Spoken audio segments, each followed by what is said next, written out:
সুপ্রিয় দর্শক, আপনারা জানেন যে দীর্ঘ ৮ থেকে ৯ দিন ধরে কারফিউ সারা দেশে কারফিউ চলতেছে, কিন্তু এখন পর্যন্ত কোনো মীমাংসা হয়নি।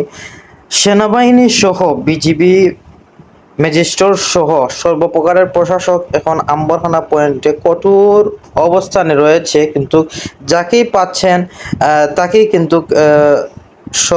সচেতন করে আবার বাসায় বিদায় করে দিচ্ছেন।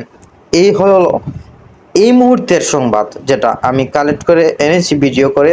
এই মুহূর্তে আসলে আপনারা যারা আছেন সিলেট সিটির ভিতরে আছেন, আম্বরখানা, বড়বাজার, এমনকি দরগা গেট এরিয়ায় আছেন যারা, ভুলেও কিন্তু আম্বরখানার দিকে পা বাড়াবেন না। পাও ভেঙে আসলে ফেলে দেবে সেনাবাহিনী। কঠোর অবস্থানে আছে, কিন্তু পিস্তল উস্তল সহ সর্বপ্রকারের কিন্তু আইনি প্রশাসনিক যে দায়িত্ব আছে তাদের, গুলি চালানোর যে দায়িত্ব, সেটাও কিন্তু তাদের পারমিশন আছে।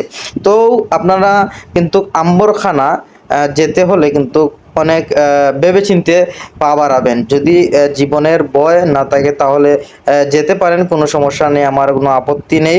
Sylhet 24 crime reporter Ahmed Rahel. আমি আসলে সর্বপ্রকারের সত্যের তথ্যে, যেটা না বললে না হয়, সত্যের তথ্যে আমরা নিউজ দিয়ে থাকি।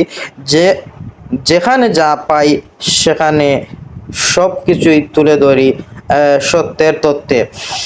তো দর্শক, আসলে দেখতেই পারতেছেন সেনাবাহিনী, বিজিবি সহ সর্বপ্রকারের আইন শৃঙ্খলা বাহিনী কিন্তু এই আম্বরখানা পয়েন্টে অবস্থান করতেছেন কঠোরভাবে।